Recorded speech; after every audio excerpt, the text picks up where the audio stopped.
Thomas Mapfumo wazobvuma 1 million yekuti aende kunoperforma pamuchato waJapreza uye birthday rasewiki newo. Welcome back to the channel. Please don't forget to like and subscribe. Nyaya yacho yasiya manetizens akabatikana vamwe vakati magona mukanya mawana retirement plan yenyu mongotsvaka $1 million kenyu mobva mato kanda maturos pasi, asi vamwe vakati hakuzi kutengesa chimurenga ere kwamaita uku. Guys, $1 million just to perform a 2 shows, 500,000 per show ku birthday ne ukuku.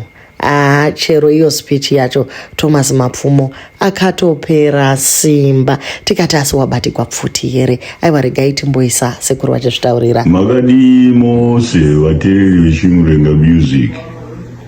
Ini ndiri mukanya kana kuti Thomas Mapfumo ndati tikuudzei kuti tiri kuuya kuZimbabwe, tiri kuuya zvakare kuzoridza kubirthday raWicknell Chivai neumuchato waJapreza mwana kwandirika.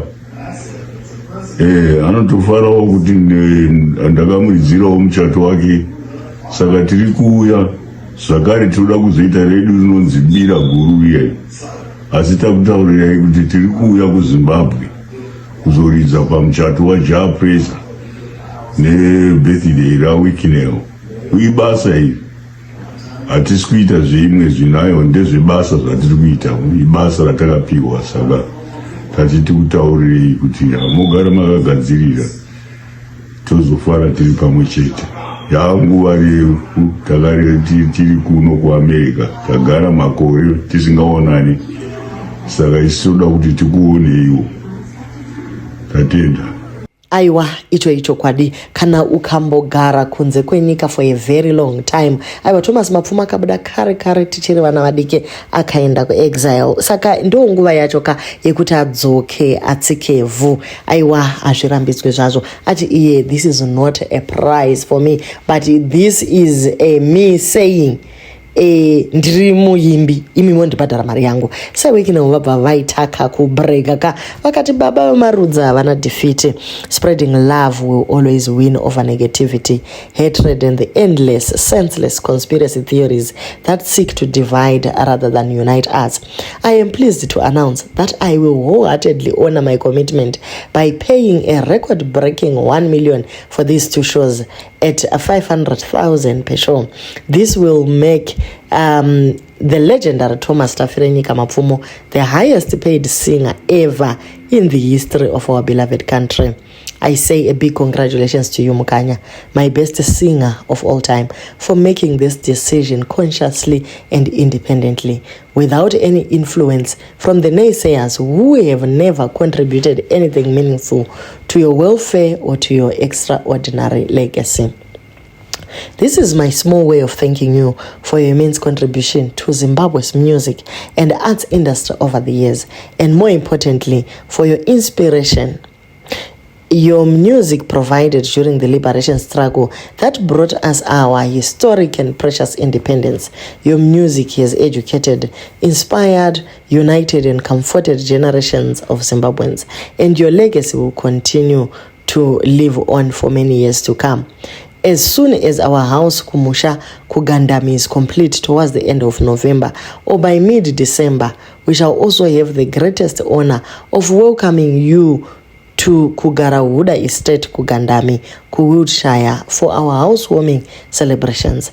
It will be a truly special occasion to host a living legend whose music has become part of Zimbabwe's history and identity. Thank you, Mukanya, for everything you have done for our nation and for instilling unity and identity through Chimurenga music.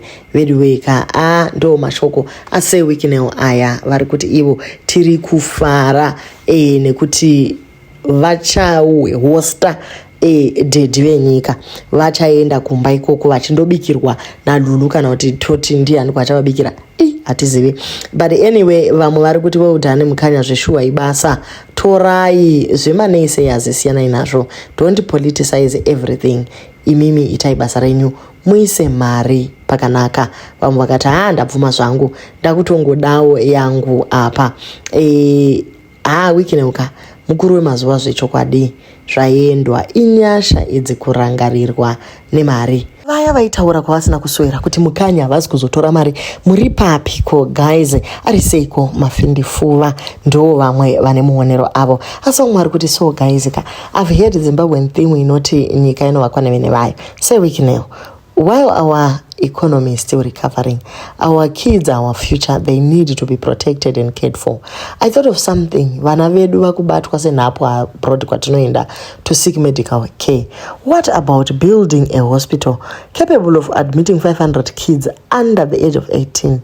According to suggestions, it can cost 300 million only. Say we have shown his capabilities. If we persuade him, maybe one of his friends to donate, then we take care of the rest. Budget 300 million for hospital of 500 kids. Then 10 million adults in Zimbabwe, $20 each cost 180. Remaining 120 million we plea to vanhu vakaita sana Sewiknel, Dr. Tagwirei, Dr. Masiwa, Dr. Mai Mnangagwa, Nana Sewiknel vese ava na Prophet Angel Makandiwa, with many more coming out to donate the few 120. Nothing is possible. Nyika inovakwa nevene vayo. So vamwe vari kuti aiwa kaba munini, isusu hatingasweri tichiita zvekudhoneta zvinhu zvinofanira kuitwa nenyika. Tiri kunzwa muono wako wakanaka chaizvo. Vana vedu vari kutobatwawo senhapwa kudaro. Asi isu hatingatiwo pama $20 iwayo tobvisa zvakare. Aiwa ka ivava vane masaga amamiliyoni namamiliyoni ngavaite sekudaro. Isusu aiwa tiregei takadaro. Shuwa idzi dziri kutaurwa kuri kudiwa vekuma 70s vekuma 80s vese vane arthritis ndo kushow kwavo uku vadiki vese hanze manyai kwa ulenge nde monorova mukambo svimbo mutauro. Words truly fail me. What you have done goes beyond just financial support. It is a profound demonstration of deep respect for history and the soul of Zimbabwe. Honoring a living legend, the great Mukanya Thomas Mapfumo, with such a monumental amount, 1 million, proves that you have a rare heart that values our roots and icons of the Chimurenga liberation struggle. You have set a record-breaking standard of love and appreciation of our nation's culture. May the Almighty multiply your blessings abundantly and refill your pockets 100-fold for this beautiful golden heart. Your impact is unmatched and your good deeds speaks millions. So ndo zvataurwa nevamwe vari kufara, vamwe vari kuti torai mari mudhara, vamwe vakati ndo good retirement plan vese vana 8 years. Aiwa zvinenge zviri kunakidza fani kuti vanhu vanga vachifunga kuti Mukanya acharamba mari. Aiwa Mukanya ati aiwa bodosvi ini mari ndinotora.